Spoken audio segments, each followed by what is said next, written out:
of Guyana.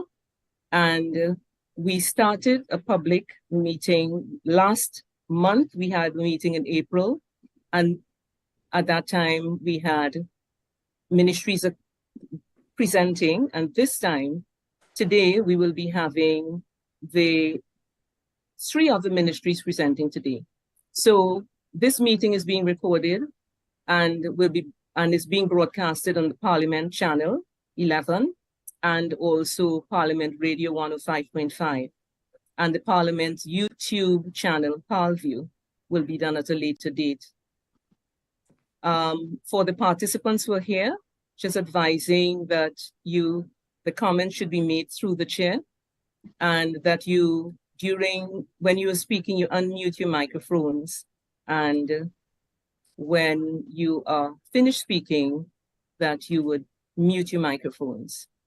So we welcome persons from the Ministry of the Trade and Industry, and would you, Ministry of Trade and Industry, starting with the Permanent Secretary, could you please just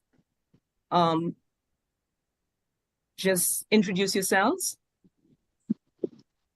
Good afternoon, Madam Chair. My name is Randall Karen, the Deputy Permanent Secretary in the Ministry of Trade and Industry, and I am joined by 3 colleagues who will introduce themselves. Good afternoon, Chair. Kriya Balram Singh, Senior Trade Specialist, Ministry of Trade and Industry. Good afternoon. My name is Ventura Singh. I'm Trade Analyst. Good afternoon. I'm Rukaya Scott, Associate Professional. Thank you very much, members from the Ministry of Trade and Industry. We will now have the officials from the Ministry of Energy and Energy Industries, starting with the Permanent Secretary. Could you please introduce yourself and the other members of your team? Good afternoon, Chair. I am Penelope Brajwa-Niles, Permanent Secretary, Ministry of Energy and Energy Industries. Good afternoon, Chair and other members of the committee. My name is Karinsa Tulsi. I am Deputy Permanent Secretary at the Ministry of Energy and Energy Industries. Good afternoon, Chair and other members of the committee. My name is Timmy Baksh. I'm the Director of Research and Planning at the Ministry of Energy and Energy Industries. Thank you very much. And we also have members from the officials from the Ministry of Tourism, Culture and the Arts, starting with the Permanent Secretary.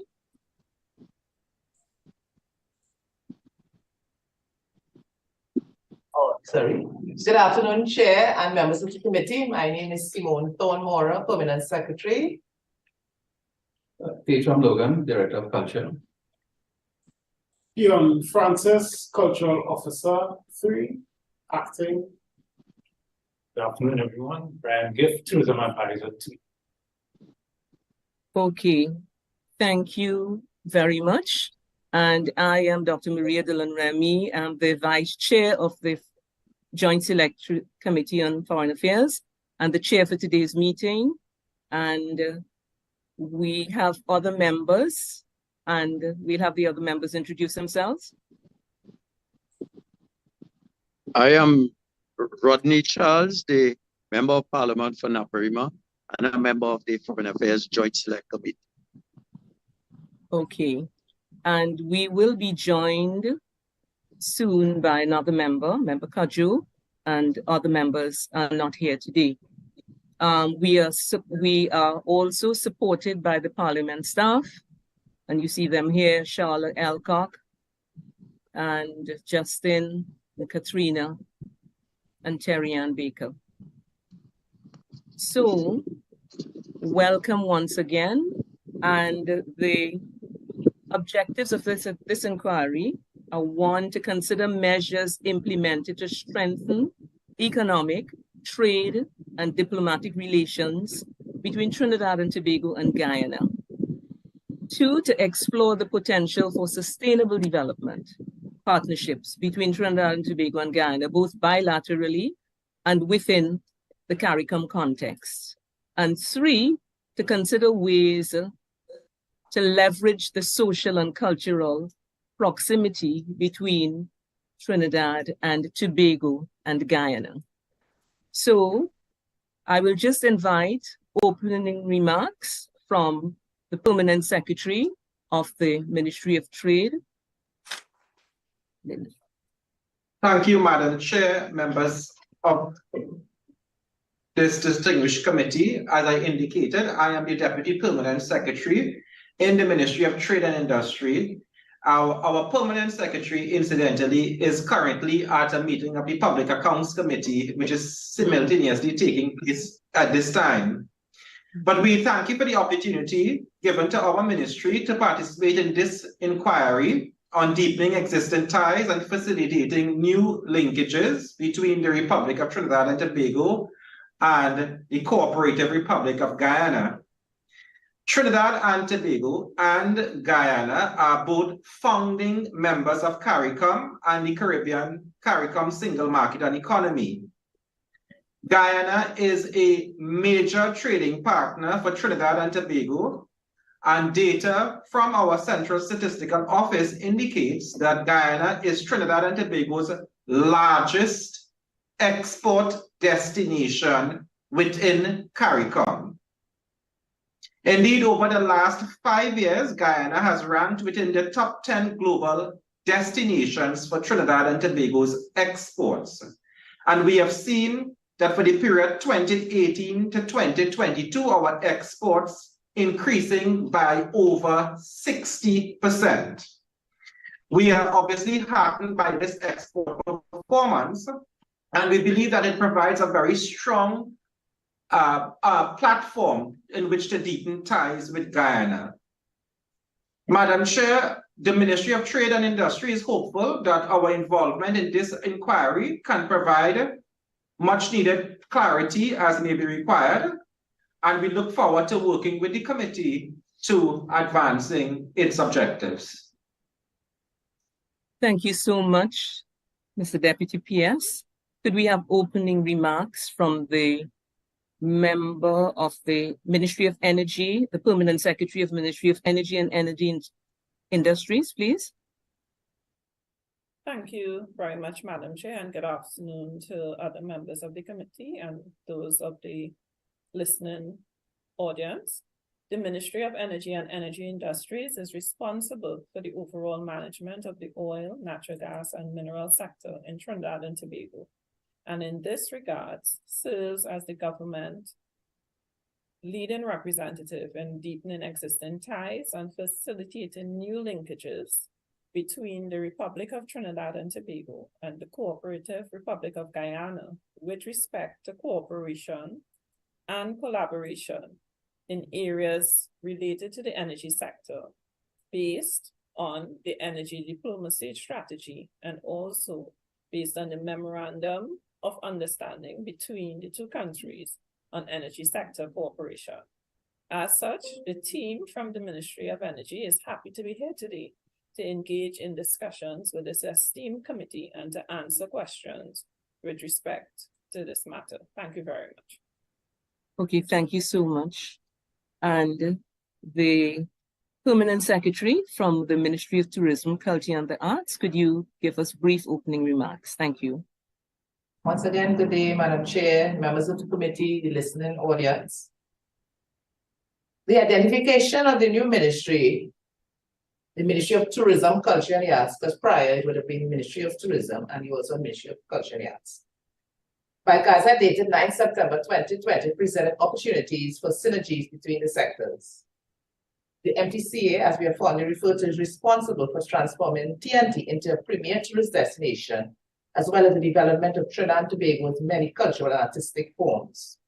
Through policy and strategic interventions, research, monitoring and evaluating trends, partnering with industry stakeholders, and raising awareness, among other things, to improve the country's economic and social progress. We are aware that tourism and culture contribute significantly to domestic economic activity, and as such, we are taking advantage of the synergy of opportunities for synergies among culture, arts, and tourism. We are therefore very honored to contribute to the discussion of this very important topic today. Okay. Oh, go ahead. Okay.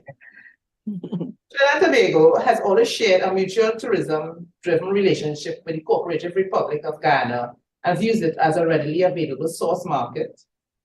Our implementing agency, Tourism Trinidad Limited, is currently crafting strategies to create beneficial linkages between both countries. Our latest numbers, 2022, have shown that arrivals from Guyana steadily inching back to pre-pandemic figures. We have visits to friends and relatives account for 27.5%, followed by business conventions 16%, and leisure beach vacations 14.5%. And our national carrier, Caribbean Airlines, currently operates some 17 flights from Trinidad to Guyana and 16 flights from Guyana to Trinidad weekly. So areas which we will focus, and I guess we'll get into further discussion, would be areas such as synergies between culture and tourism, festivals, development of a non-energy sector-based economy using culture and tourism. And we go further into this later on as well. Yes. Thank you, Madam Chair. Great. Thank you so much for the introductions. Now, we will first start with the Ministry of Trade and Industry. You did give a bit of an overview about the trade relationships between Trinidad and Guyana in your opening statement. I would just like to ask, have any of the non-tariff barriers been identified which affect the importation of goods from Guyana into Trinidad and Tobago? Madam Chair, the international trade between Trinidad and Tobago and any trading partner is governed by a number of regional and multilateral trade rules. With respect to importation, there are no non-tariff barriers that preclude or prevent Guyana's exports of goods to Trinidad and Tobago. However, there are from time to time trade issues that arise which affect trade. And some of those I will ask my colleague to outline. We do not see it as a non-tariff barrier. We see it as the inability of an exporter to meet whatever CITO and phytosanitary standards that we have in place in accordance with our laws. I will ask Mr. Balram Singh to share a little bit of what some of those are. Okay, thank you. Thank you, DPS. Chair, at a bilateral meeting that we had with Guyana in 2001, Guyana indicated the inability to trade in live horses. And that was an area of export interest to that country. Both parties, Trinidad and Tobago, Guyana, have been trying to facilitate the trade in horses. And this has to deal with, it's a veterinary issue to make sure that it is safe and free from diseases. And a draft agreement to regulate horses and equine trade was developed in 2019. This draft agreement was sent to Trinidad and Tobago in 2019 for feedback. And the Ministry of Agriculture is the line ministry that was pursuing this matter. Chair and the Ministry of Agriculture may be in the best position to provide an update on that draft agreement. Another issue that the ministry, sorry, Chair? No, go ahead. Okay. Chair, another issue that the Ministry of Trade is aware of is the transshipment of honey through Trinidad and Tobago's ports. Trinidad and Tobago's legislation for trade and transshipment of honey is governed by some very old legislation. I believe it's 1935.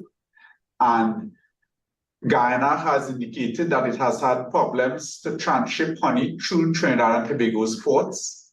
And there have been significant discussions at the level of the Council for Trade and Economic Development, that is the COTED, to advance this matter. And the Ministry of Agriculture and the Ministry of Trade have been working together to develop legislation. At first, we tried alternative avenues to maybe get administrative measures to facilitate the transshipment, but it was determined that the legislation and regulations were needed. So the Ministry of Agriculture has developed draft legislation in association in collaboration with the Ministry of the Attorney General and Legal Affairs, and the Ministry of Trade participated at a consultation on trade and honey with the Beekeepers Association of Trinidad and Tobago very recently. That was, I think it was last week. And there's some need for updating that legislation, and the Ministry of Agriculture may again be able to speak to the status of that draft legislation. Thank you, Chair. Okay, so just one follow-up question from that. I mean, you all have been in discussion. I know you say you're looking at updating the legislation, but you have been in contact with the Ministry of Agriculture about it? Because if this is something that is significant in terms of trade, that they are well, I mean, it's transshipment for honey, but what exactly are the issues though? Are you aware of what? Yes. Madam Chair, if I can elaborate from my colleague, the issue was raised at the regional level since 2013, when a shipment of honey was seized that was originating from Grenada. And at that time, it was recognized that our domestic legislation, and in particular, Section 22 of the Beekeeping and Bee Products Act, did not allow for the importation of honey from foreign destinations. Since 2013, this has been a very live issue that has continued to be ventilated at the regional level through quoted and various organs within CARICOM. And Trinidad and Tobago has been urged on a number of occasions to proceed with an amendment of our domestic legislation to observe our regional commitments under the revised Treaty of Chaguaramas.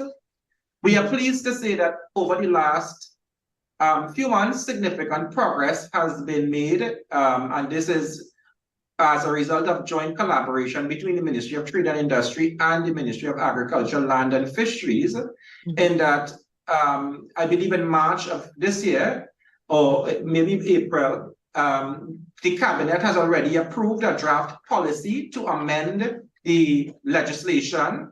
That policy has been distributed to stakeholders within the industry.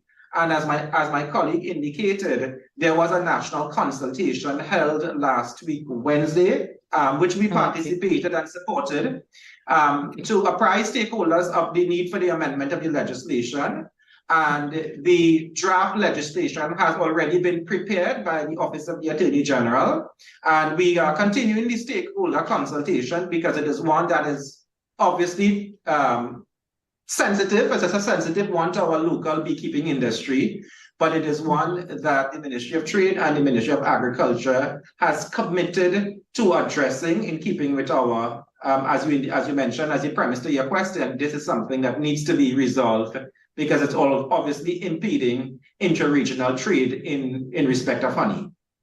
Okay. Thank you very much for that answer. I was just, in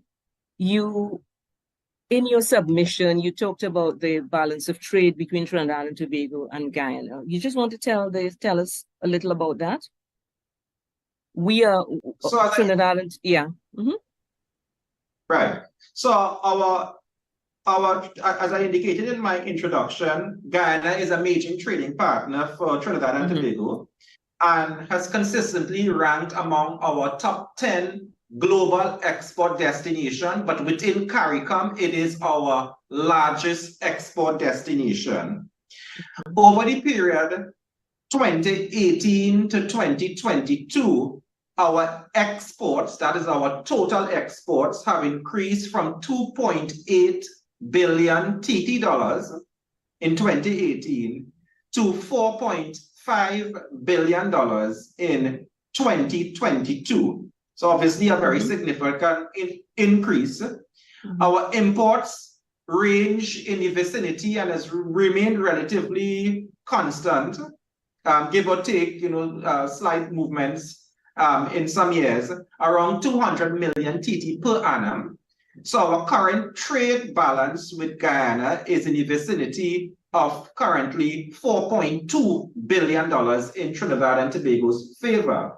Now, that obviously begs the question, what percentage of that trade is exports and imports? With respect to our, I indicated that as of 2022, our exports were around 4.5 billion TT. When you look at the disaggregation of that trade, our non-energy exports is approximately 1.2 billion of that 4.5 billion.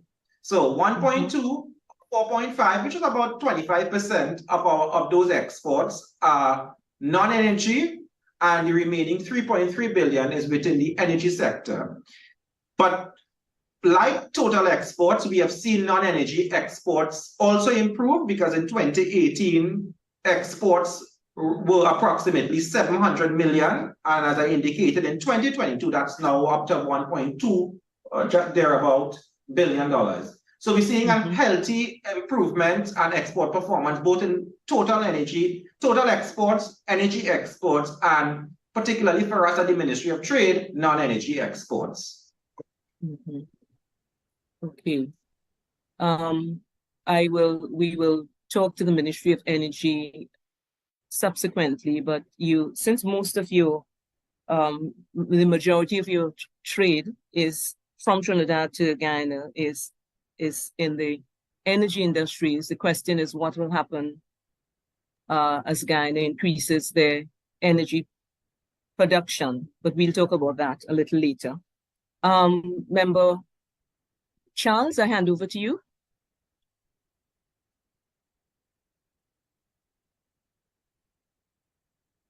You're muted. Thank you very much. Are you hearing me now, Chair? Yeah. All right. I take this opportunity, I join with you in welcoming the representatives of the three ministries in an important area in terms of our trade relations globally and within CARICOM. My question to the Ministry of Trade initially, through you, Chair, is that whenever we get information on initiatives and ideas and whatnot in terms of facilitating trade, we normally get a list of things.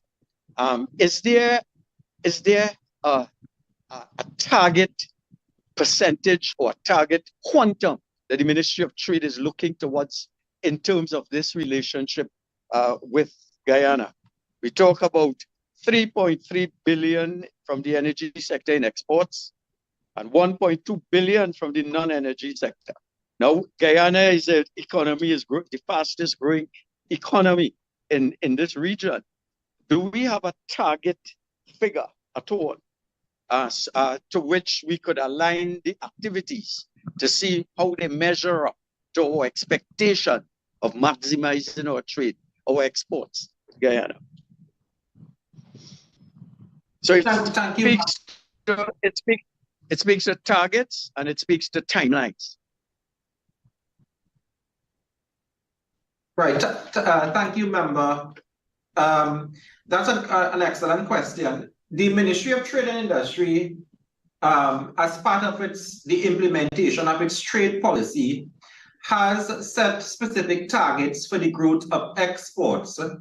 Our trade policy is available online, and we have set targets in collaboration with Trinidad and Tobago Manufacturers Association to double our non-energy exports in select commodities. And those are targets that are contained within our trade policy. Now, as it relates to Guyana, as I indicated, we have seen the export levels in energy and non-energy, and of course total energy, significantly increase up to 4.5 billion. And we have done a lot of market research to understand the significant areas of export opportunities. Excellent. we envisage our non-energy exports going up to 1.5 billion by 2025, which is a 300 million increase from where we currently are. And those are being supported by a number of activities. If I guess during the deliberations of the committee, we can share with the committee. So thank you very much, and a very good answer in terms of the 1.5 billion increase target that you have set for 2025.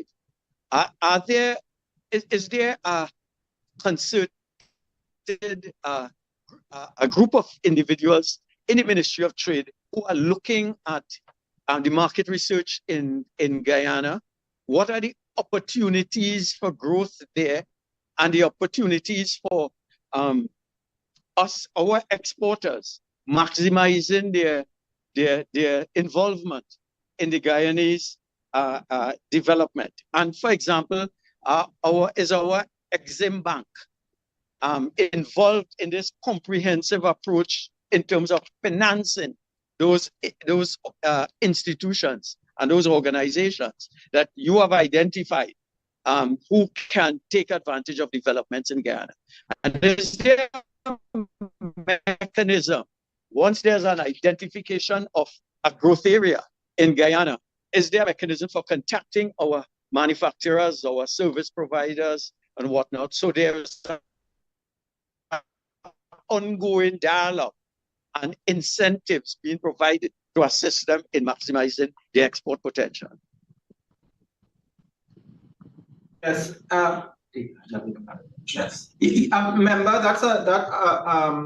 that's a great follow-up question. The Ministry of Trade and Industry has within its internal apparatus a trade directorate whose responsibilities include the generation and the research for all of our targeted markets. We do on a regular basis based on, well, as a result of a lot of the automation we have done within the ministry of our trade processes, spent a lot of significant investments in commercializing and really scrutinizing our trade data. We have, I can share with you, if you go online to our ministry's trade portal, ttbusiness.gov.tt, you would see for the first time we have launched a number of market access tools, which we are paying a significant amount of monies for, to allow our business community to be able to easily identify target markets, including Guyana, and be able to specify the specific niche areas and products. So for example, on that trade, on our portal, there's something called the ITC, the International Trade Center Market Access Tools. And we pay over nearly $2 million a year on making that tool freely available to members of the business community. You spoke about the wider apparatus within government. We do collaborate very closely with the Exim Bank, and we do collaborate very closely with Export TT, because that's an agency under our ministry.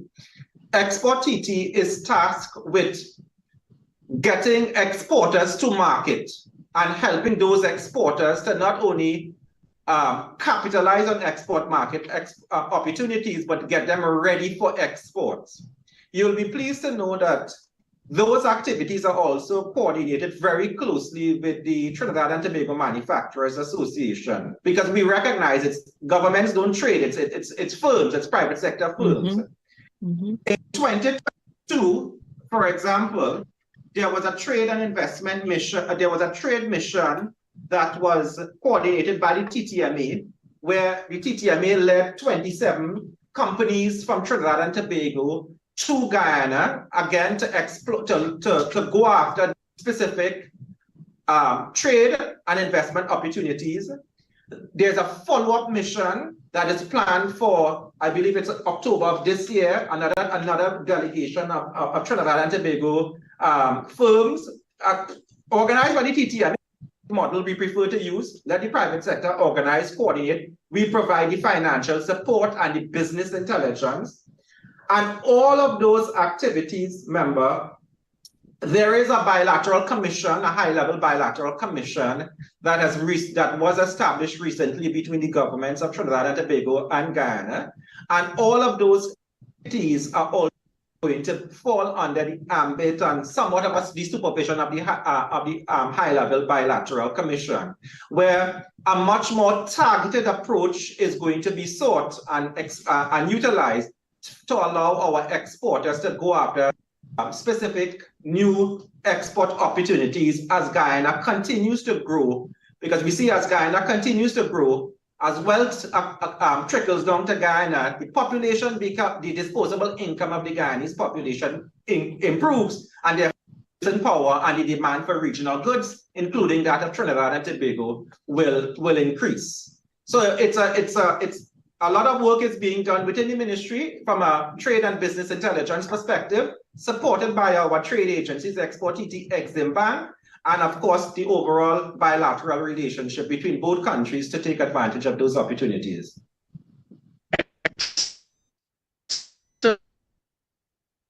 Excellent, Madam Chair. I'm pleased as a citizen of Trinidad and Tobago to hear that we are hands-on in terms of taking advantage of those relationships. I have two further questions in this regard, and one deals with the question of the Ministry of Foreign Affairs. I knew there was an initiative in the Ministry of Foreign Affairs to, instead of having to support the efforts of the ministry. They used to have foreign service officers, and they created a complementary trade officers in the ministry, in our embassies abroad.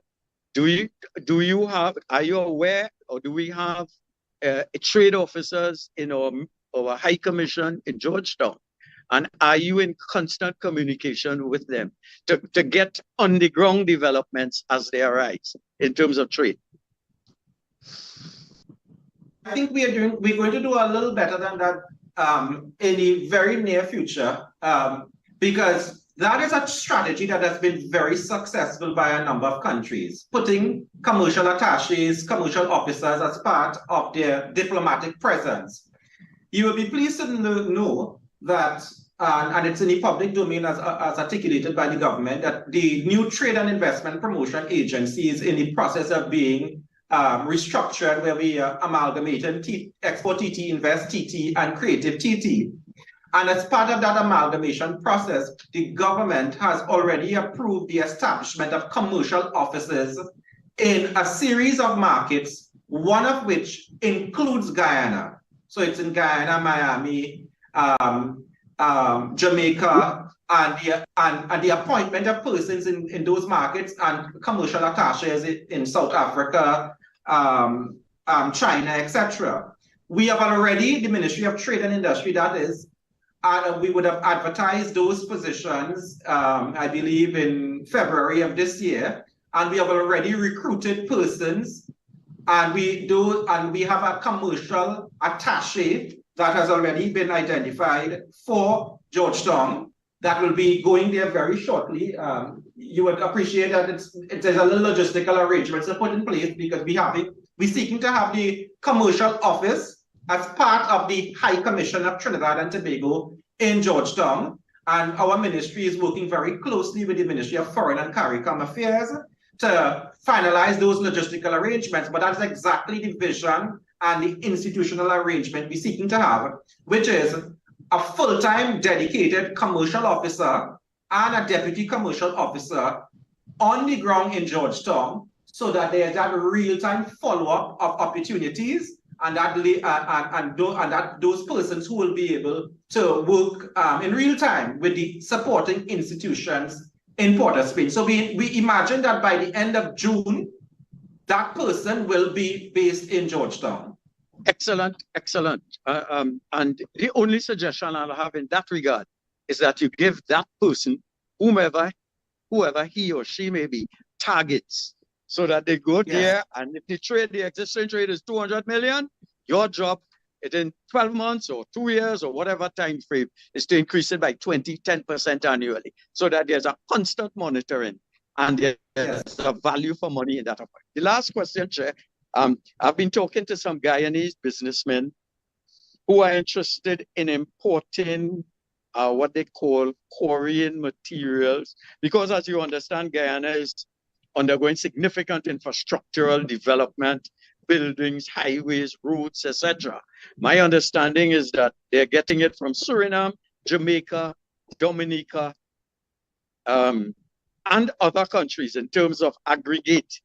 And they are complaining that no export licenses are being granted to legal persons to engage in quarrying, owners of quarries, so that they can meet commitments to the Guyanese market.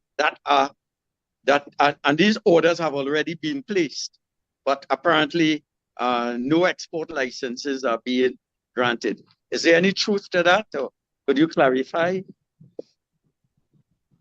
Member, I would like to inform the committee that the Ministry of Trade's role in that process is a very small one. We merely grant the export license when an application is made.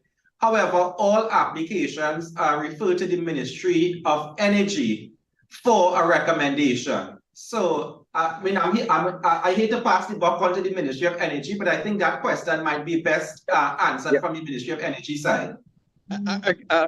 Excellent, and I agree. But as far as you are aware, no licenses, export licenses, because you grant the licenses.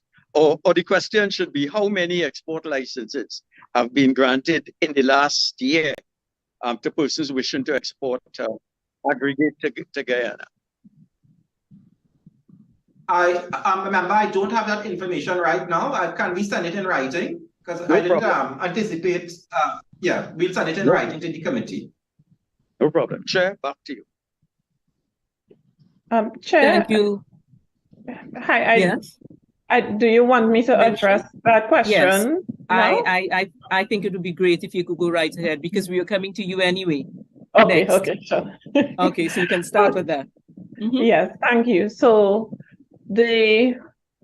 under the Ministry of Energy and Energy Industries, which has the responsibility for minerals as well as the traditional energy sources, there's a committee called the Minerals Advisory Committee, which is made up of agencies, all the agencies which are responsible for granting of mineral license.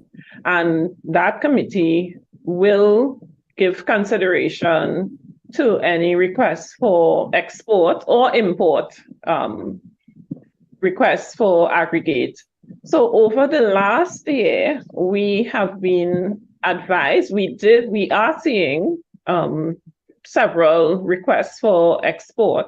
However, due to the situation in country, because what we would normally do is seek advice, for example, from Ministry of Works and so on, as to what the demand is locally, and to see if we have the capacity and the material to be able to satisfy the local demand in terms of our highways and, you know, what they may be using the aggregate for. And we've been advised by Ministry of Works and Transport that at this time, due to the amount of projects that we have, it's not advisable that we export the aggregate, because we have a demand for even more than what is available locally.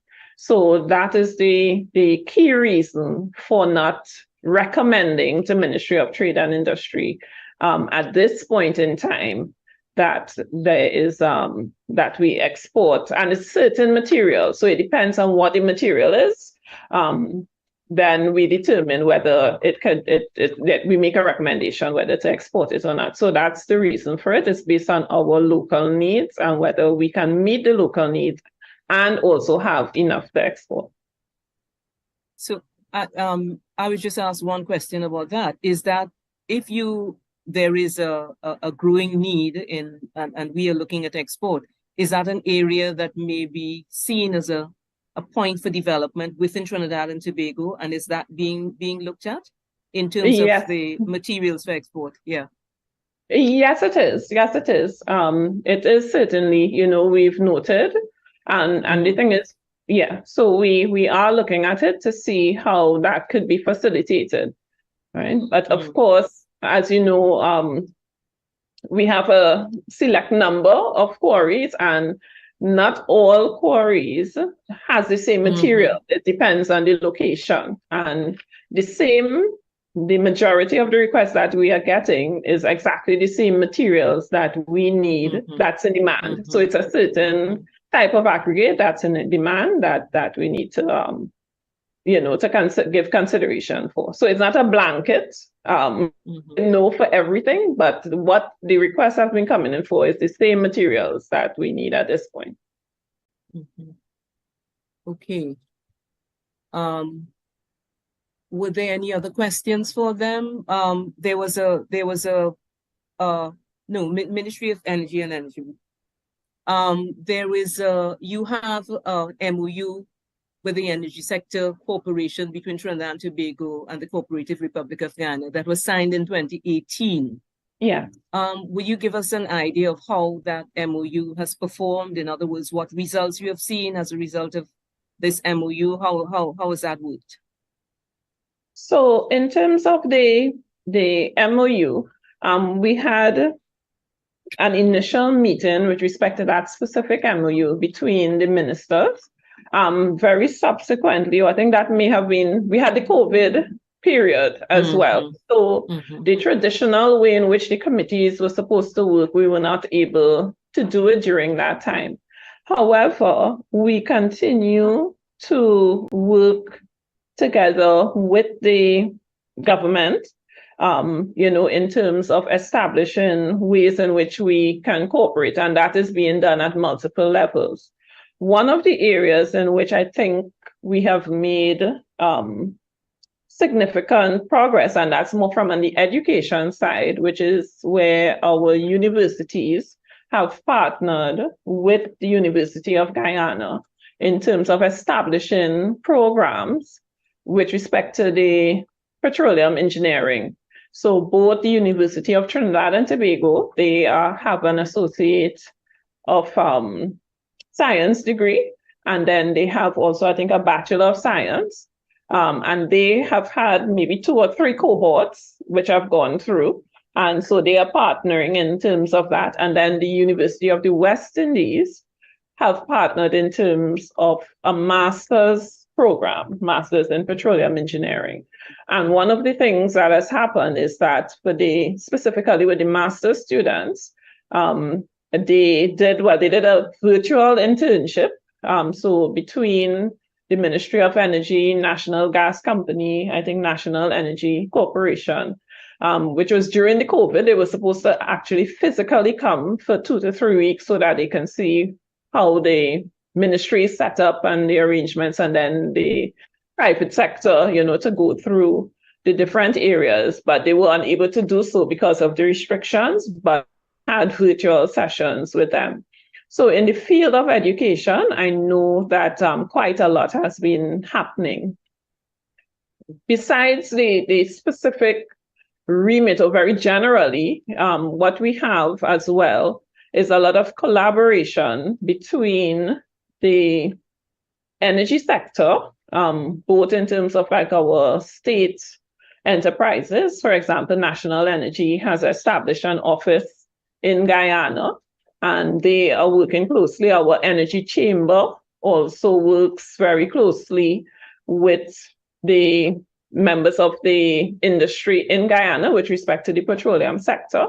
And we have quite a number of the contractors and the businesses here who are partnering with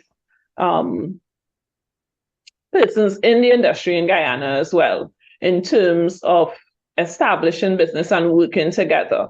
So under the while some of those activities aren't strictly under the remit of the MOU, we are seeing progress in the areas that are within the MOU itself, which is in terms of energy cooperation, in terms of training, in terms of expertise and so on. So we are progressing, and so we worked very closely just earlier this year every year there's a very large energy conference in Guyana, and this year both the Prime Minister and the Minister of Energy, as long with an entire contingent, we had a national energy and the state enterprises had a very a pavilion within that conference, and part of that we opened it up. It was opened up for other smaller companies or contractors to, form part of that pavilion. And so they would have had a presence in Guyana as well. So we continue to work very closely to within the two industries to see how we can assist and, how we can continue to cooperate. Do you have what's your goal in terms of as you partner with Guyana? I'm saying that because we have our energy sector is on the decline. I mean, has been talked about, whereas theirs is now coming up and increasing. People would ask, do you see Guyana as a competitor? And therefore, how are you going to deal with them in terms of competition? How is that an issue really for Trinidad and Tobago in terms of their energy development and the relationship with Guyana? So there are two things.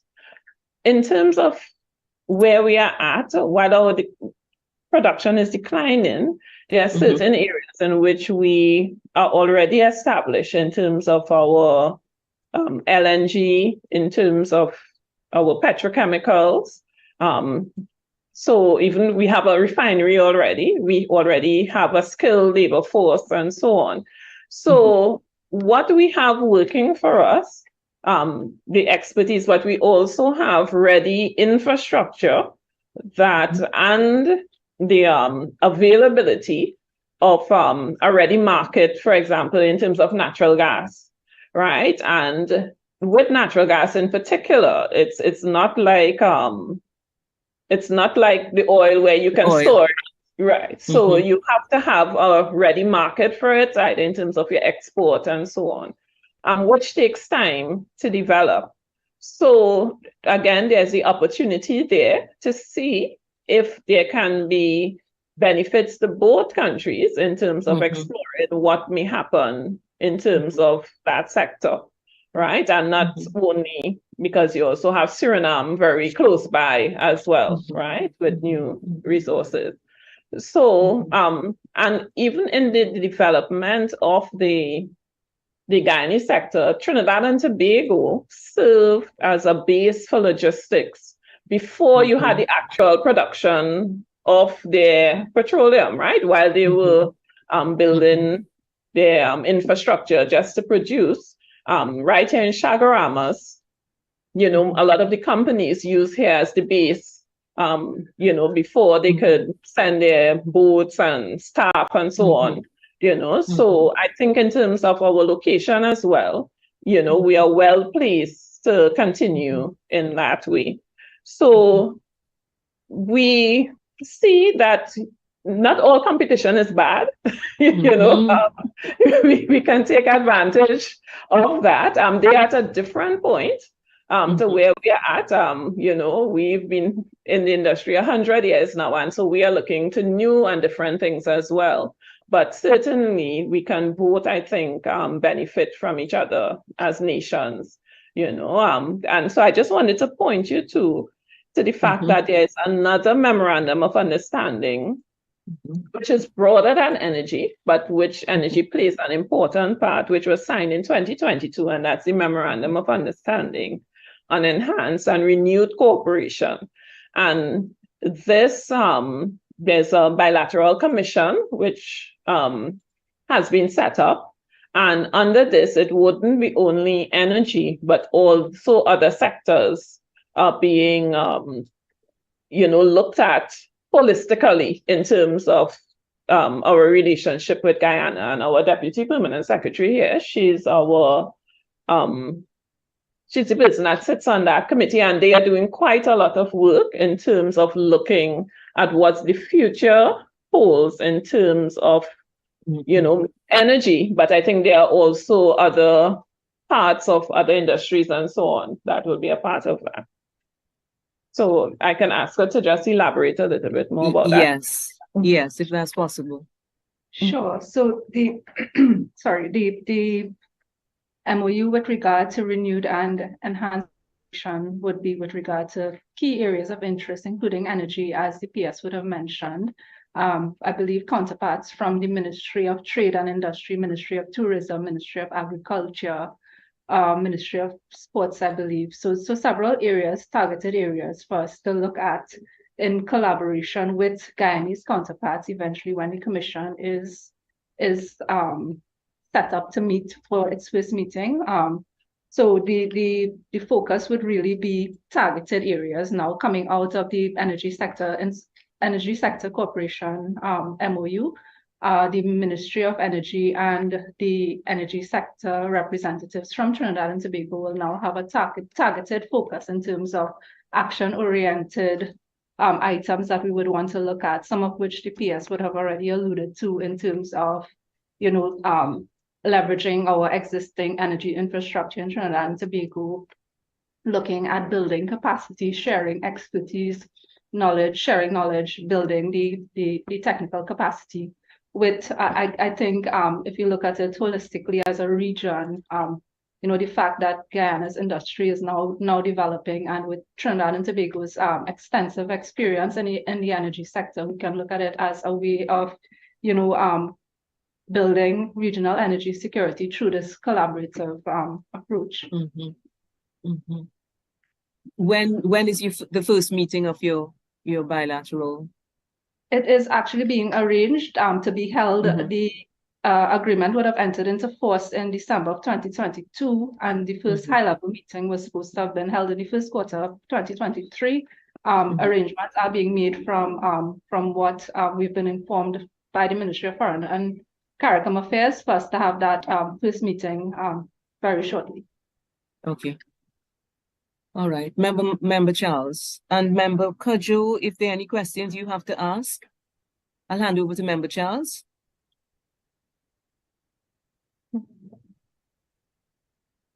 You need to unmute.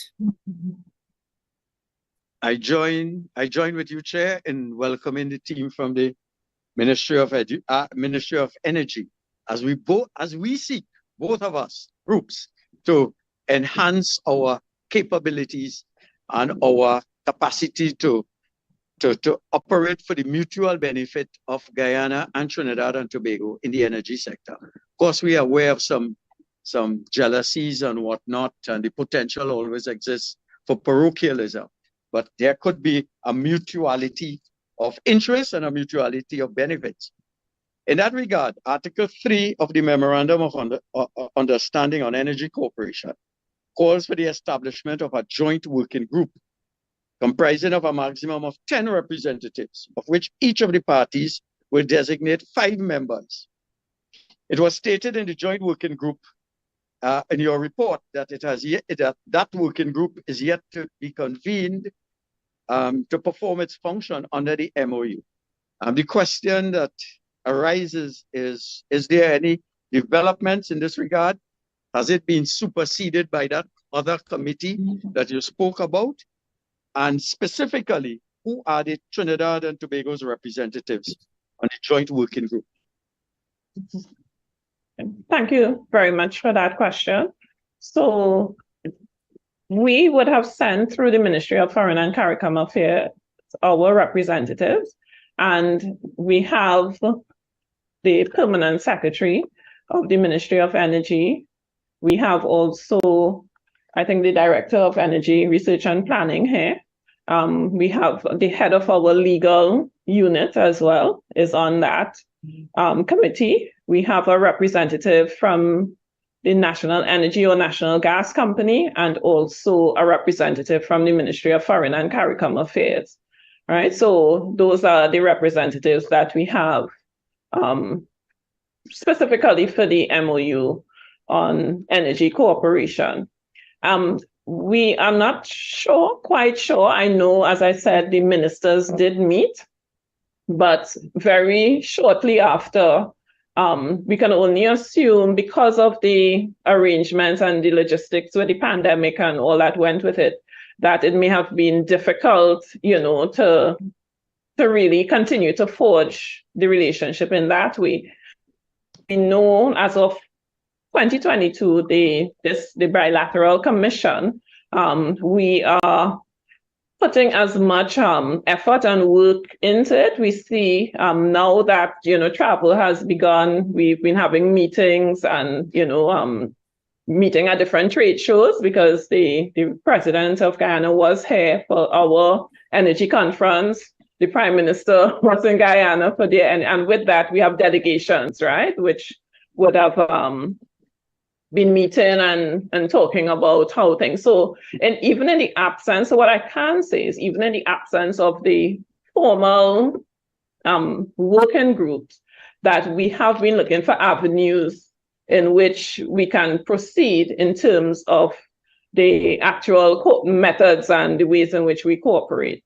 But I don't want to say specifically that the new commission supersedes it, but certainly right now, because of what is happening, that may be the major avenue at this point in time in terms of the formal arrangements on a bilateral basis for the energy sector.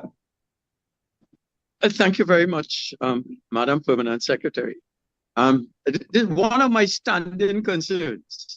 It crosses all ministries and it crosses most departments in Trinidad and Tobago.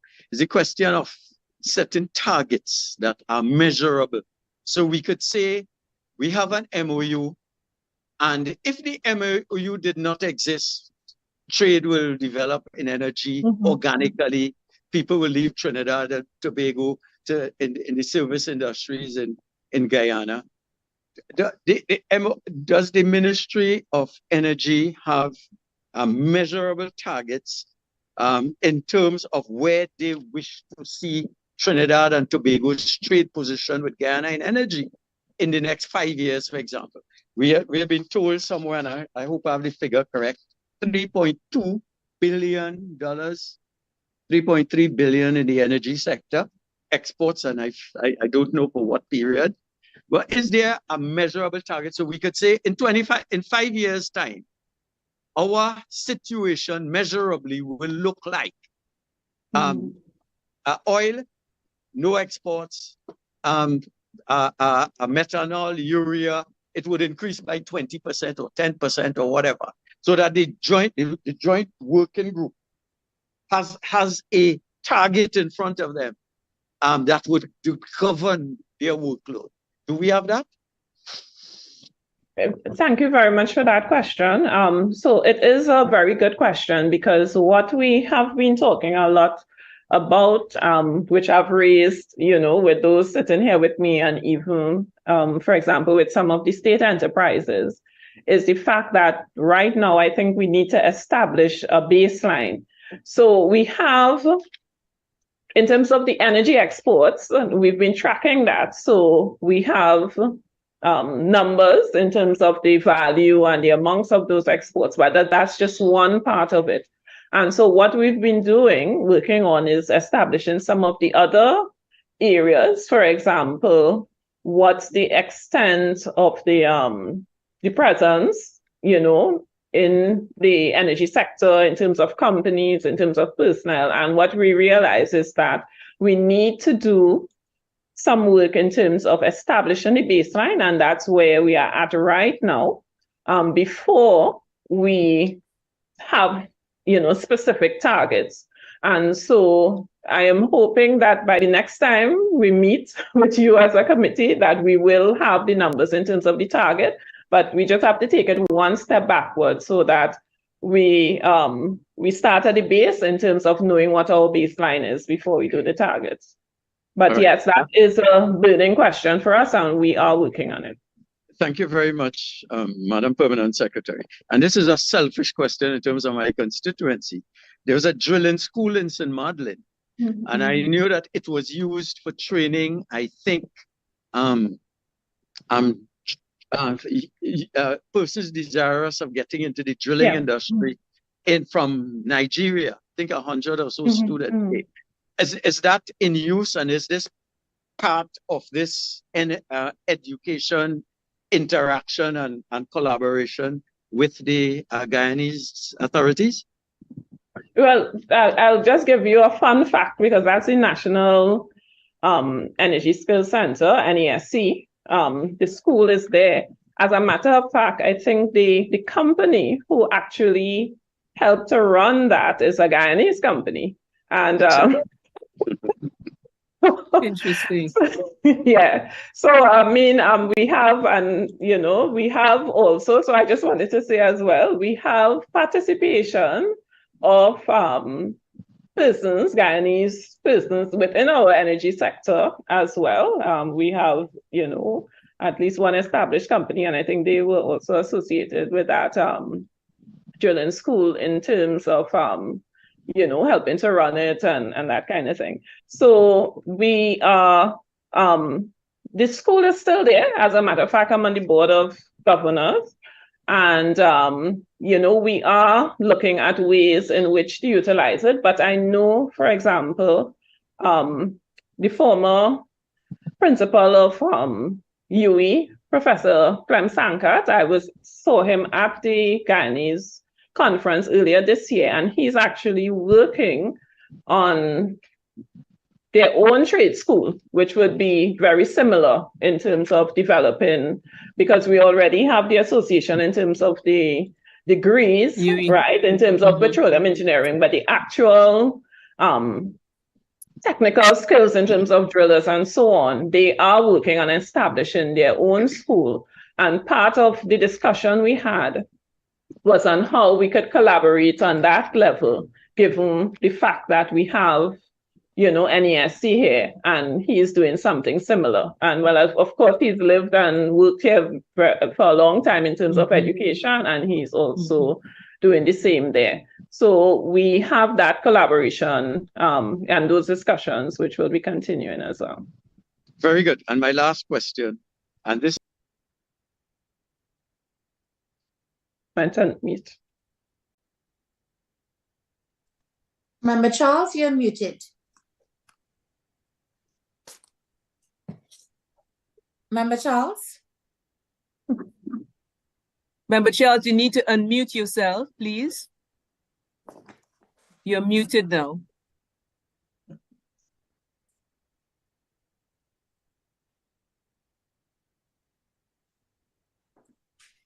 Okay.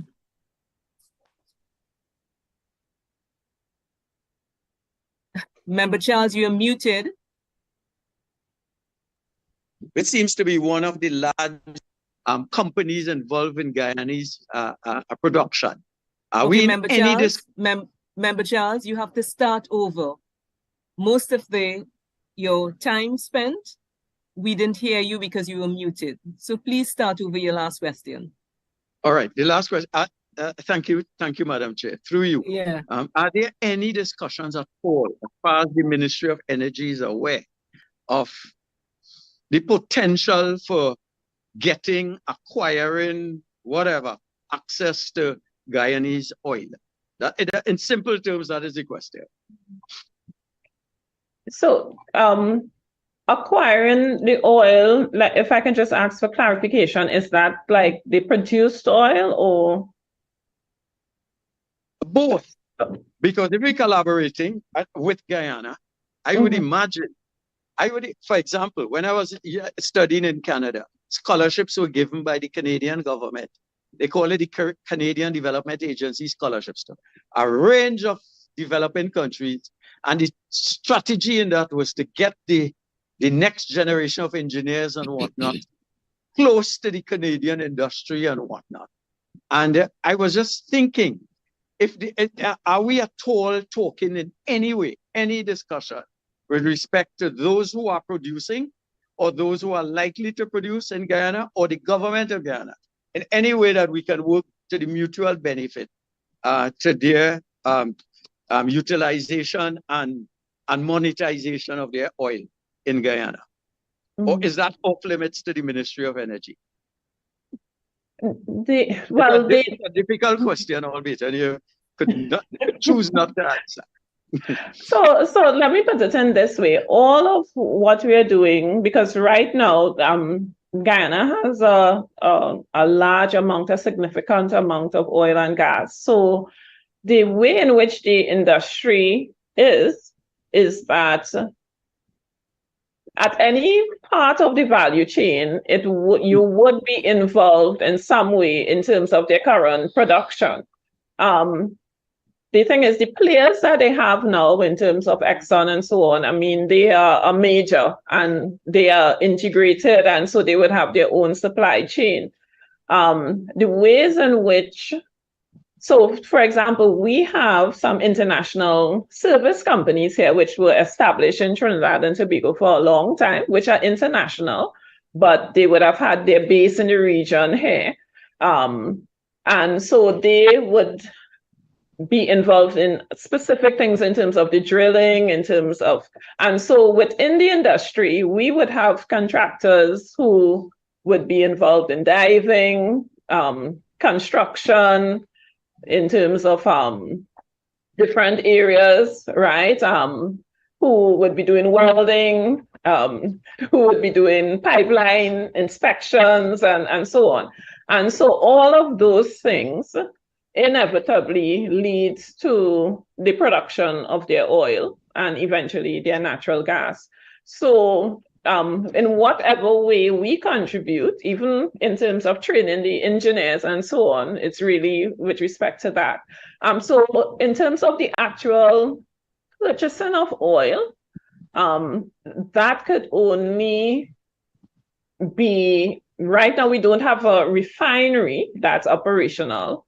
So, and we too are selling oil. So in terms of those discussions, to say at this point in time we can oil, I'm not privy, to where there's any current arrangements. But at this point in time, with the memorandum of understanding and the discussions that are being had, I mean, there's a future ahead of us, and so I mean, there's a lot of possibility as to what could happen. Mm-hmm. Thank you very much. Okay. Over to you, Chairman. Thank you, Ministry of Energy. I think we could go to the Ministry of, we'll come back to you for any other areas that you would like to mention that we've not asked questions on, that you think it's important that the public knows about. But I think the Ministry of Tourism, Culture and the Arts have been waiting for a long time to tell us what's been happening. Would you just like to tell us about what has been happening tell us a little more in terms of culture and the arts, cooperation, collaboration between our two nations? Thank you, Chair. There has not been any, what I would call a dedicated agreement or MOU with respect to tourism, with respect to culture and linkages between Trinidad and Guyana. Except we alluded to the 1999 framework agreement to the deepening of bilateral cooperation, that there was cursory mention with culture in respect to youth development. Prior to the Culture Division joining the ministry in 2020, there was not a focus of monetizing culture. Mm-hmm. So we find, you use the words national promotion to national development. But now, with this nexus tourism, there is that recognition and that focus to have tourism and culture, increasing the contribution to national development. Yes. Now, I would have my director here, culture, speak a little more on. So our focus today, I would think, is more on possibilities, what we can do, what ideas we have, what we can. Oh, and I did forget to say, in 2017, there was an attempt. There was a meeting in 2017. There was a meeting between Guyana and Trinidad, and there was an agreement that there would be further meetings where we would actually focus on culture, deepening linkages. However, that never materialized, right? So, but we did develop an agenda of possible areas of cooperation, and that is what I would have my director of culture. Okay. Before you go to the director of culture, I'm seeing here that you did talk about the memorandum of understanding on renewed and enhanced cooperation. After the framework, your 10-year framework agreement didn't really probably bring much. What you said you don't have an agreement now? Out of the 2022. 2022, yes. Yes. But it's mentioned as tourism. It does not say culture. But we tourism. Can't separate the two because as we have a saying here, we can't compete on sun and sand. See, so we do a lot of focus is on one of the different types of tourism we focus on is cultural tourism. So we cannot separate both of them. So our representative on that committee would be discussing a lot of cultural initiatives, cultural issues. All right, okay. So let your director tell us about what's happening in terms of the ideas that you have. Good day, Chair. As Pierce alluded to earlier about monetizing culture, just to go back a bit, over the years, what we would have found, government would have provided support, financial support for a lot of organizations, purely from a heritage perspective. There was not the financial aspect, not the monetizing aspect of culture, because we were a new society. What we have found over the years is that we have seen progress with that. We have seen a large number of organizations developing, a large number of artists, and this is evident from the grants that we get. But as the society as we move forward and the world moves forward, let's talk about cultural industries and sustainability as well. So, and within the times that we are right now, with the challenges within the sector, we have to be more mindful of how we utilize resources. So anywhere we can find ways to help develop the sector, we grasp at those opportunities. And cultural agreements present an ideal opportunity to do that. Besides the cultural aspect of performances as part of the exchange, as part of exchanges also, you have exchanges of experts in various fields, whether it can be literature, visual arts, whatever it may be. So what we want to focus going forward is to maximize that potential for developing both, not only Trinidad, but look in terms of helping to develop Guyana as well as a training partner. So basically, we want to look and see what opportunities. I think it was mentioned earlier that Guyana is now moving into oil. We are moving away. So there might be something there, what it is they're doing to manage their sector, cultural sector, that could be of benefit to us going forward. So we have to be looking in terms of whatever opportunities we have to help us develop a non-energy based sector. We're looking at both culture and tourism, and more so now as a ministry, whatever synergies that may exist, that we can, whatever lessons that we can learn.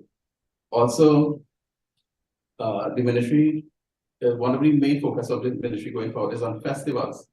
So Guyana has a lot of festivals. We have a lot of festivals, both heritage festivals, like Eid, Diwali, and so on. We provide financial assistance. And then you have the arts festival, literary festivals, music festivals. All of these, there are potential for development. So we can see what festivals that exist there, in terms of lessons that we can learn, but also how also we can help Guyana develop their festivals as well.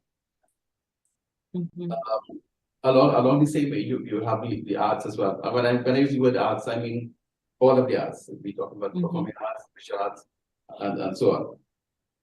Now, one of the things of culture, one of the main aims of culture is human development, right? So, from culture, culture basically does that. It's human development. Within any particular culture, you have elements of which can develop into products. Okay, so from products, you monetize products, you have a cultural industry. So what we want to do also is to explore the heritage aspect of it, see how we can share and build and learn from each other. In that way, it will also help develop our cultural products. And in addition to that also, in looking at the heritage aspect, we could look in terms of setting up networks with artists, musicians, and other persons within the sector. For example, today with technology, you don't have to meet in person to produce music. So if we set up networks with artists across there, we can link them, they can collaborate, and the music and the arts can grow, because each country will have their own background and their own ideas. So we can learn and vice versa. Of course, that will also build the more we endorse and support the heritage, the better the cultural products will be also. Okay. And following from that also, we would want to see how we can develop a robust trade of cultural goods and services, and that the full range. Also, exchange. Of course, I mentioned also experts in the areas. So, like, let me just give an example. We may want to develop the pan industry, pan tuners. They may have pan tuners there, or maybe vice versa. Guyana is going into the oil sector. Maybe they might be able to give us raw materials to produce that, support that industry, the steel pan industry. So we can explore those areas. And also we liaise with Guyana to see what other areas we can support in terms of helping to develop. Okay. Member Kojo, I'll just hold 1 second. You'll come in next. Where are you? These are your ideas that you have, or have you yet started discussions with your counterparts in Guyana? No, we haven't started. You haven't. Okay, no. But tourism has. I mean, you all are well advanced in tourism, or is tourism still in its initial stages also? Correct. We are also part of the high-level bilateral commission. Right. Had an opportunity earlier to meet up with our Guyanese counterparts, but we have had discussions within the commission itself in terms of some of the proposed areas for tourism, for example, collaboration with Guyana. Okay, I didn't hear what you said at the end. In the proposed areas? Yes, I said that we have had discussions within the high-level bilateral commission. These areas of collaboration, but we have not yet met with our Guyanese counterparts. Okay. To these discussions. All right. Member Kojo? Thank you, Madam Chair. Can you hear me clearly? Yes, we're hearing you clearly. Okay, good. My question is for Ministry of Tourism as it relates to tourism. I know many years ago, about 4 or 5 years ago, the tourism stakeholders, both in Trinidad and Guyana, and those in Tobago too, were interested in forming a collaborative platform, collaborating on the platform to promote ecotourism. Quite often, tourists who travel to Guyana for ecotourism purposes want to also experience Trinidad and experience Tobago. So we were talking about having a platform or promoting workshops where all stakeholders and Guyanese stakeholders can work together to build packages using the flight between Guyana and Trinidad and Tobago, so that the tourists could island hop for the purpose of ecotourism. Are we still having those discussions? Where are we with that as it relates to those collaborative efforts to promote ecotourism in the Caribbean? I mean, if we start in Guyana, we can do so for many other Caribbean islands and make it a CARICOM initiative. But I think that we are close enough to Guyana and have enough similarities for tourists who are interested in exploring ecotourism in the Southern Caribbean to, participate in. Are we still having those conversations with Guyana, and where are we now? Thank you. As I would have mentioned, we are in the process of developing areas of collaboration between Trinidad and Tobago. One of the things that the ministry has noted that Guyana has been identified as one of the top 10 sustainable tourism destinations, and it ranked #1 as the best ecotourism destination. One of the areas that we want to look at is in terms of product development. Product development with regard to sharing of information and transfer of knowledge with regard to the development of sites. We know that Guyana is very rich in its ecotourism heritage and the development of national parks.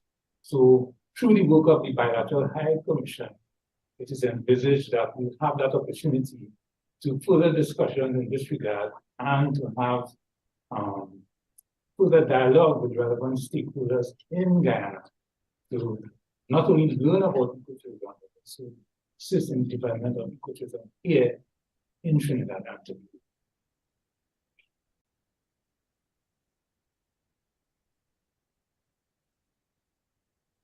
Member Kaju, you have any other questions? Follow up?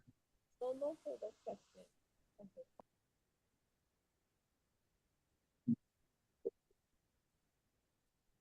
So I would just ask, we have 3 important ministries here: tourism, culture, and the arts. You are, let's say, just getting off the ground in terms of the cooperation, collaboration.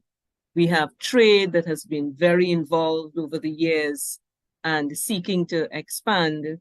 We have energy that has, well, again, seeking to expand in terms of the cooperation.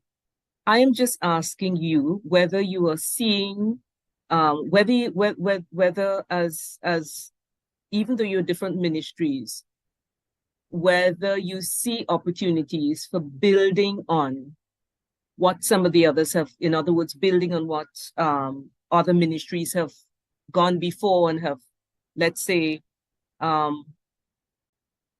may have overcome, and you can build on that in terms of your particular portfolio, so that at the end of the day, you would have gained from what the others would have gone through. Do you see that as something that is necessary as you go forward in terms of building the relationship between Guyana and Trinidad and Tobago? So I'm asking all of you. Okay, perhaps I'll take the first stab of that question, Madam Chair. Certainly at the Ministry of Trade and Industry, we do believe in a whole of government approach. Trade, I spoke primarily in the introduction and in the initial set of questions about trade in goods, but there's also an important aspect of trade in services, which we are also very keen on pushing and expanding.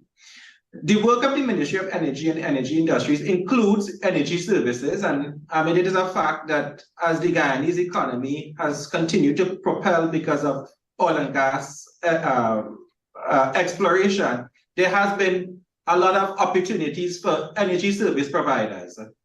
And to that end, that fits in very nicely with our international trade goals and objectives of the Ministry of Trade, because as we keep being reminded by our minister and successive governments, we are not only the Ministry of Trade and Goods, we are also the Ministry of Trade and Services. Services. And And certainly that aligns very nicely with the work that we also support in collaboration with the Ministry of Energy. And then services obviously expands to tourism services, because that also falls under the ambit of services. We work very closely at not only the ministerial level, at the level of ministers, but at the level of the technocrats, as we would have shared during the course of this short session. I think the establishment of the high-level bilateral commission is really going to be a great initiative to pull together all of the stakeholders. I'm sure in your briefing documents you would have discerned that there were previously a number of MOUs in various functional areas, and there are a number of activities and dialogue between ministries and sectors across both countries.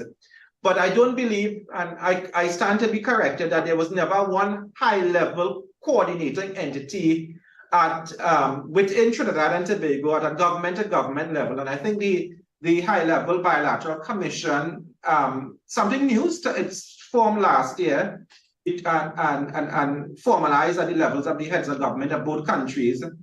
As my colleagues from the Ministry of Energy has indicated, the DPS in the Ministry of Energy and myself are now members of the Bilateral Commission.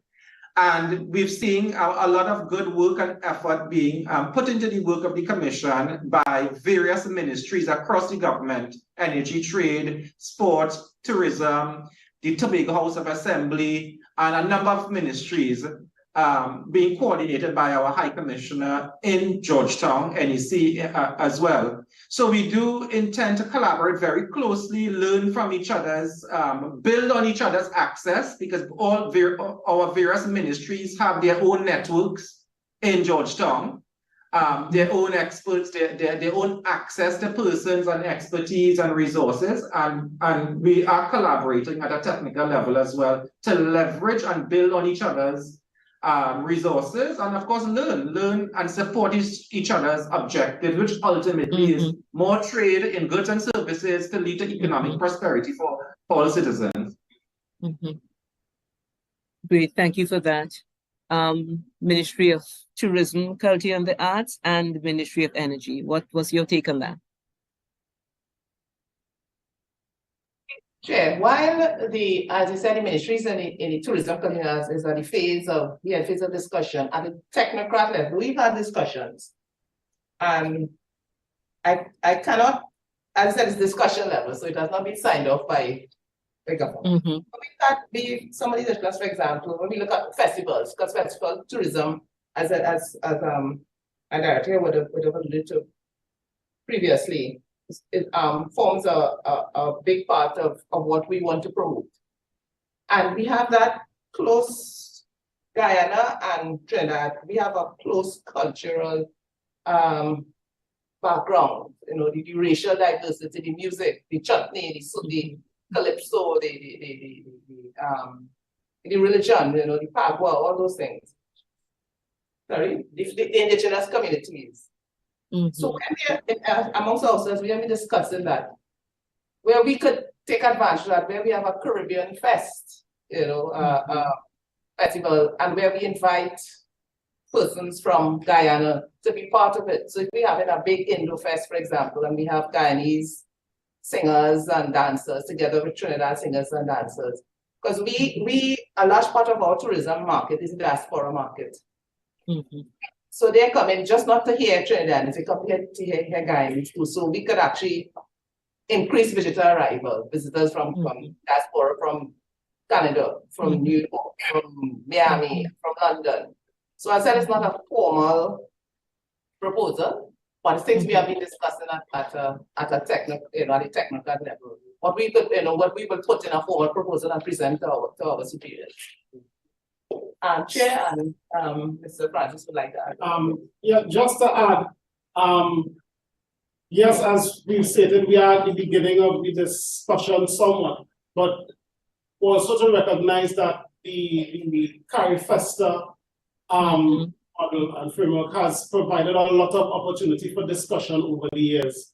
And that has been going on for a long time. For a long time, and particularly with the last two, we had 2017, 2018 in Barbados, 2017 in Barbados, and then we had 2019 and In Trinidad. Trinidad. That provided a lot of opportunity for our artists and cultural workers to collaborate, and a lot of discussions would have been informally had out of those festivals. So the bilateral commission really provides the opportunity to capitalize on those discussions that have already been taking place informally. And I think we are at a very prime position to just move forward at this point in time with really nailing down ways forward and how we can move forward. So my last question to you, PS, would be, when will that be taken forward to the next step? Having talked for a while in terms of and getting your ideas together, when would you, what was your time frame for putting that the next step? Well, can it depend? Well, we are guided by the commission.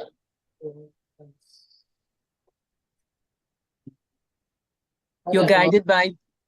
Well, the discussions at the commission level. Okay, so what would your role be in pushing it, in moving it from where you have it right now, excellent ideas, to the next stage?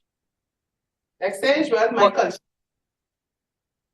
my director here and his team will sit down and prepare the proposals.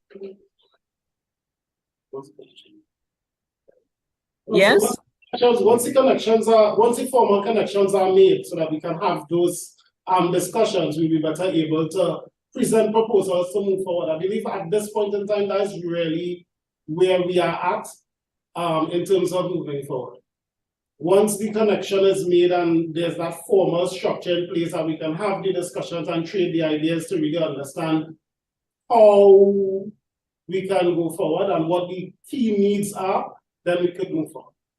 And remind me of who is responsible for making those connections.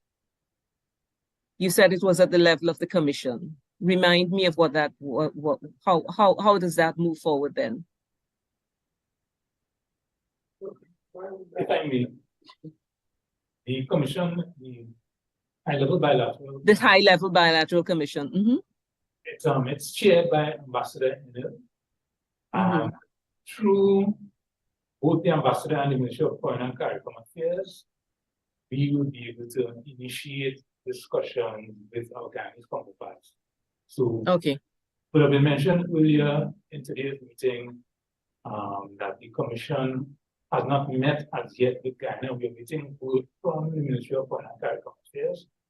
We're supposed to have a meeting of the high-level bilateral commission next week, Monday. So we'll have perhaps further details in terms of when that meeting with the Guyanese counterparts are. But at this point in time, we don't have a date as yet. We haven't been informed by the Ministry of Foreign and CARICOM Affairs. Okay, but you'll be in readiness. That's what I'm hearing you say. You'll be in readiness for whenever those discussions come up. Yes? Yes. That's what I heard. Okay. Ministry of Energy. We're ready. So we're ready. We're ready. You're ready. Ministry of Energy. This conversation about building, yes. Yeah, so in terms of leveraging what other ministries are doing, I think there is the room for synergy. Even as I went to Guyana earlier this year for the conference, one of the questions I asked my team is, who isn't in Guyana? It's very familiar, in terms of the businesses there, a lot of, in terms of banking, in terms of the manufacturing, the retail sector.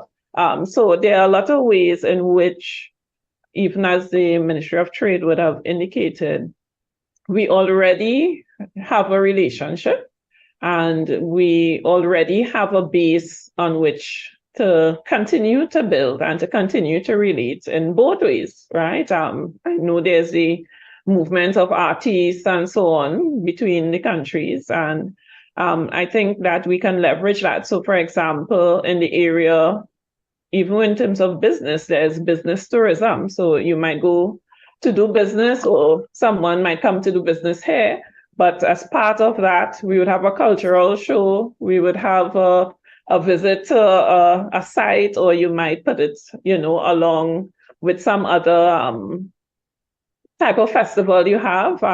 We were just talking about the CPL, for example, so you have sport where you would move from country to country, people fly all over for cricket and those kinds of things. So I think it's a matter of really, we have opportunities to learn from each other, and not just government, but also the private sector. So we can't play that down, because sometimes they are making a lot more inroads than we might be making through the formal arrangements, but they might be going, getting into areas and collaborating with each other from country to country in a way that it is not always captured formally.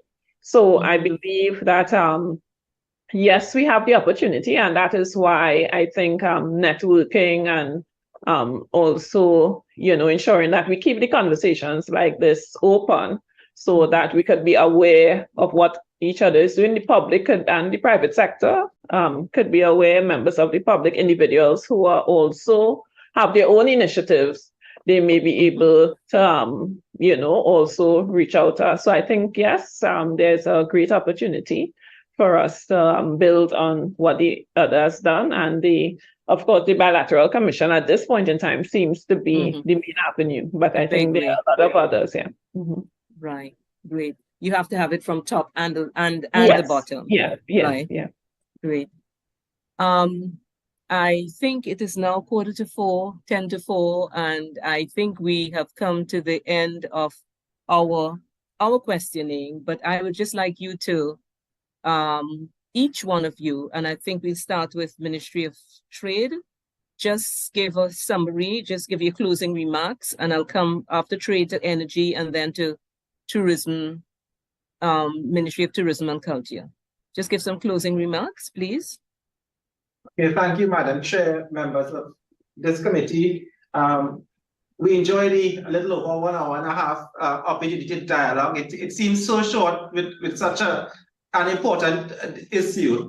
As I started off, on behalf of our ministry, and as shared with the committee, we do have a very strong base, certainly from a trade perspective in terms of our bilateral relationship between Trinidad and Tobago and Guyana. It's one that we are seeing continuing to grow, both organically. I mean, as PS Energy has indicated, business takes place with or without governmental activity. Yes. But certainly with governmental activity, it can grow more. And in that context, we're guided by Member Charles in his question with respect to targets, because we believe that as a country in advancing its trade, investment, energy, or tourism objectives, we have to be very focused, very action-oriented, and very deliberate in how we organize ourselves to achieve targets. And we wish to assure the committee that from the Ministry of Trade and Industries angle of the relationship, we are very much utilizing commercial intelligence to drive those targets. We're working very closely with the agencies under our remit to achieve those objectives. And we assure the committee that we will continue to work with our brother and sister ministries as we seek to really engage the Republic of Guyana in a much more deliberate and focused manner to grow our trade and increase investment activity. Thank you so much. Ministry of Energy. Thank you, Chair, and thank you for inviting us here. Just to summarize, notwithstanding the Memorandum of Understanding on Energy Cooperation, the Ministry of Energy and the state enterprises such as National Energy, as well as the private sector through the Energy Chamber and its members, continue to forge relationships on industry level between Trinidad and Tobago and the Cooperative Republic of Guyana.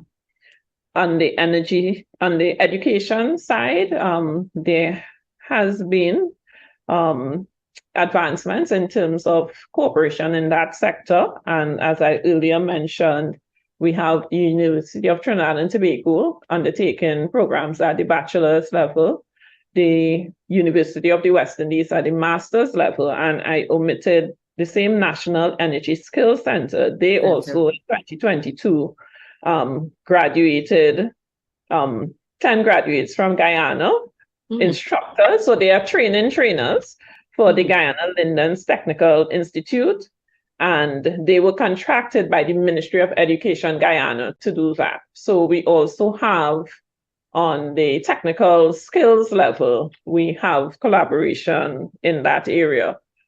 We continue to work diligently for the mutual benefit of both nations with respect to the energy sector, and that includes minerals and renewable energy as well. Thank you very much for the opportunity to share here today. Great, thank you so much, PS. And the Ministry of Tourism, Culture and the Arts. Yeah. Closing remarks, yes. Yeah, again, as in keeping with what my two colleagues would have said, we thank you for the opportunity to share our thoughts, some of our plans, our ideas on this very important topic of deepening linkages between Trinidad and Guyana, given our proximity, our cultural history. We, as we continue to promote Destination Trinidad more and more, to ensure that tourism and by extension culture, because now we can't separate the two, so that it could contribute more to the national economy. We'll be looking at not just to Guyana, but any other island, or any other country in the Caribbean and Latin America. So it's all part of the, yes, here today we are here to discuss Guyana, but it's taken advantage of all linkages, because we have accepted the fact that the energy industry is not as, how should I say, is not as lucrative as before.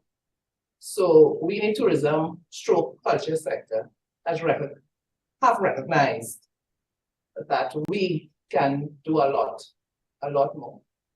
And again, because we said, because of this closeness with Guyana, I mean, I get excited when I think about having this great big Indo Fest, you know, with plane loads of people coming in, yes, and bringing in the foreign exchange. So we thank you for inviting us here, because actually what it does now is we've been talking, but you have actually spurred us on, you know, and I've got subtle pressure. Yeah, so at our next meeting, and the meeting hopefully comes up on Monday. Yeah. Where we will ensure we have a voice and we present, so that when we have to appear before you again, we will be coming with some milestones. We promise. Yes. Thank you, Chair. Excellent. And I too am very excited on behalf of the committee. We thank you for your appearance, and I actually feel as though I've been at a, you know, usually there's so many, you're hearing so many negative things happening, things are not happening. I have been really stimulated here this evening by not just what is happening, but also the possibilities as to what can happen. And I also see again, CARICOM, we've been having so many, let's say we've been wanting so much more from CARICOM. And what I'm hearing from you here is that by what you are doing, you're also bringing our nations closer together in terms of the ideals of building of CARICOM, at least with our two countries here, in terms of what you are doing in terms of building relationships. And I am hopeful, and I just like to encourage you all to continue, because the growth and the trajectory that you're talking about, I'm not sure where it will end in terms of, or what are the possibilities in terms of ending where this can end. So I just want to encourage you all, and if there are any questions, any follow-up questions we have after our discussions, we will send it to you. And I just want to thank you again for appearing here this evening. I'm sure the public would have gained a lot as to what these ministries are doing in terms of this bilateral cooperation. So thank you and good afternoon. Thank you very much, Chair. Thank you. Thank you, Anamasa.